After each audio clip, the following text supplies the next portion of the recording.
All right, welcome back, ladies and gentlemen, to the Hey Look Koreans tournament.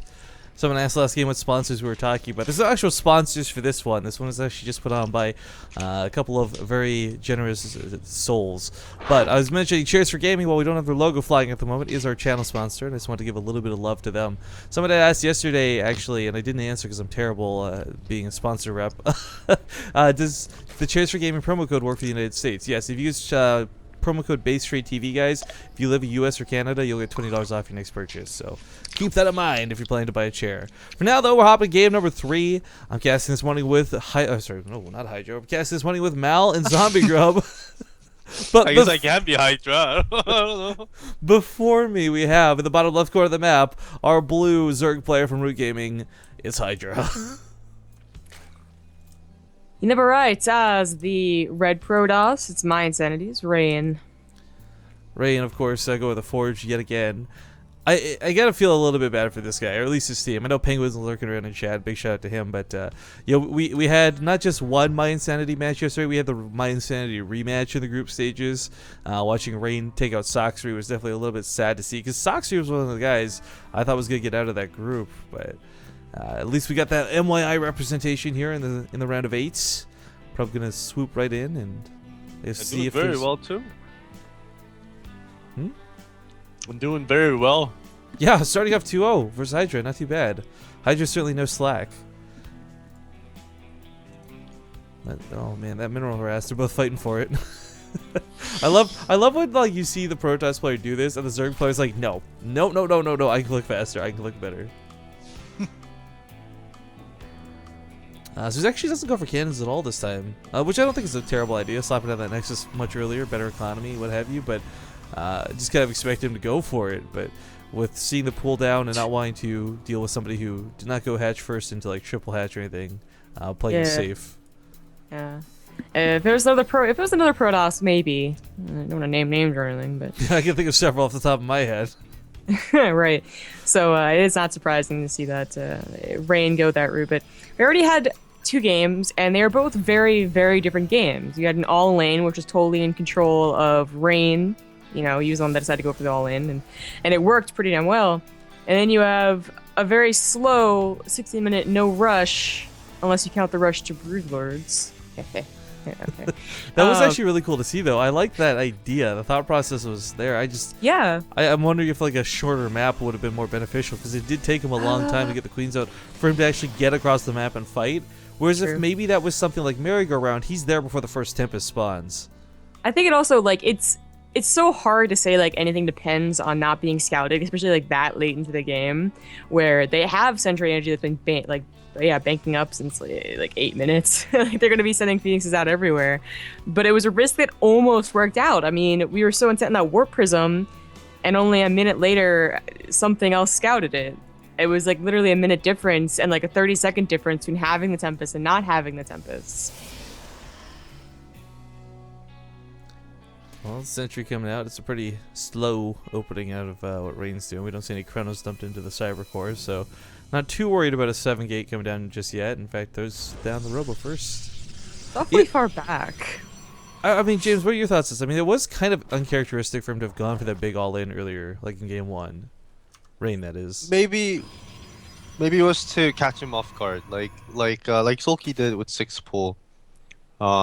This time though, it's a little bit different from Hydra, because he's taken his 2 gases a little bit earlier than normal timing when you go for pull triple.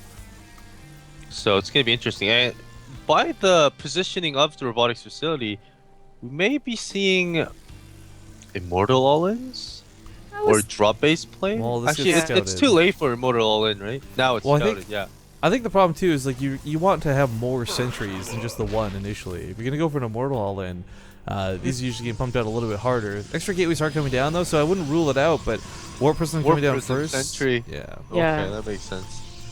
Yeah. Ooh, actually, we did see him try and pull this off yesterday. It kind of failed. I can't remember if it was Sulky or Soxry. Yeah, it was with Sulky, I think. Yeah. So basically, the logic on this guy is if you do 2-3 sentries inside the Warp Prism, you bring it over here, you force field off that ramp, and either you're on top of the ramp, you kill everything in the main, or at the bottom of the ramp, you kill everything in the natural.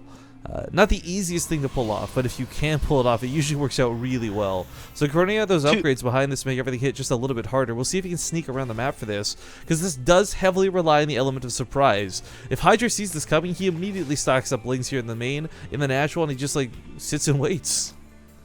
Yeah, that's what Sulky did yesterday as the response. He had a good chunk of Lings up in the main and just pretty much just everywhere. But that time he had 4 sentries and enough Ooh. energy. Yeah, 2 sentry is an interest. No, this is kind of cool. I like this actually. The Zealot's going to be bait. They'll go attack the third, and Hydra should ideally respond there. And the Warp Prism will just soar over to the main. Vice versa, if he responds to the Warp Prism, the Zealots will actually kill quite a bit here at the third, even with the Spine Crawler down. Yeah, you just have to go for the main. Maybe being scared about those Lings, maybe it was a decision made when you made the Zealots, I'm not sure, but it's not going to work. I mean, just Zealots, or yeah, just Zealots versus just Lings. If the Zealots at a good position. What are these sentries trying to do? Like, seriously. You guys have no damage. Oh, Sentries, please. I don't know. But as long as the Warp Prism lives and the sentries live, it's okay. Unfortunately, a third's not going to get up without Hydra noticing. In fact, she's not going to get up. Yeah, Cancel. I mean, out of all this, if the third manages to survive, then I'd say that attempt was 50-50. Wow, I wonder. But Plus, like, with 3 more gateways, it's gonna go up to a total of 7. And it's like, was that Nexus a fake, or was that like literally a reaction to losing the Nexus? Well, he does this all in clear view of the Overseer, so he does this without fear. Don't look. Don't look. Hydra's den was slapped down behind this, though. And Hydra's, for Hydra, they're going to be fantastic for dealing with the gateway units. So this attack coming, even with Blink Stalkers, even if it's +2, not the end of the game, but certainly something that Hydra can manage. And hopefully, I feel like... Oh, I'm worried he's going to give too much away on the other side of the map. These are Hydras that don't have to retreat. Rain is on such low army supply. Like, even with +2 and Blink, you still need, like, an actual army to use that. So Hydra is not going to risk going forward, and that's probably a good decision, right? Like, taking a defensive position is always going to be better. And in fact, it looks like he's going to be waiting for his Hive, going for Roach Hydra Viper again. But Hydra, it's kind of a late third now at 11. It's pairing up against a fourth that's a gold. it's 4th, no? Or do you call it 3rd? I called Rain's third, and Rain's Hydra's 3rd. 4th. Ah, Jesus. His third's going up against a 4th that is also a gold. There you go. Oh, it was a canceled Nexus too. Like, I was just like, maybe he still would have, but now Hydra knows that, well, that was canceled, and I'm going to need as many units as possible. And he has really great units, but the Blink Stalker count is up higher now. Oh, Jerome, please. Did you not see that? He sees it now. I guess he didn't see it originally. I want to say he doesn't care, but that's a gold base.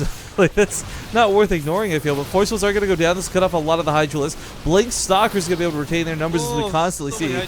But I'm so worried about these sentries exposed in the front line. They don't have Blink. They can't get away as easily. A lot of them are already getting picked off. And now it's a smaller amount of Blink Stalkers with no Force Field support. Last Force Field goes down. Time Warp as well.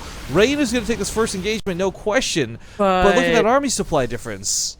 Yeah, and there's no War Prism and no Pylon, so... Ooh, yeah. Pylons are just getting laid down as we go. More Blink Stalkers on the way to reinforce. You certainly deny mining here with... Ooh! Whoa! The guy was insubordinate. We had to get rid of him. We had to get rid of him. He was spouting nonsense like, oh, Protoss aren't underpowered. There's no... Just kill him. Execute the Was it a sentry? No, it was a Stalker. Okay. It was a Stalker, yeah. He had to return to the shadows. Alright, turn to Immortal. Oh, the Blink Stalker control is absolutely amazing. There's really the buffer for these Hydras, so... But at the same time, here comes that Link wraparound with the weak Stalkers that were blinking away. A lot of them in the red already. The Links execute them. Hydras are doing so much damage for this. I think Hydra's got this. Rain's army supply is just way too low. You know, there might have been a shot had he had a proxy pylon, like, immediately. I mean, look how well he is doing against this army, but... Yeah. GG. I think really it was that Ling wraparound. Like, if that was just Hydras versus Stalkers, I think that could have gone on for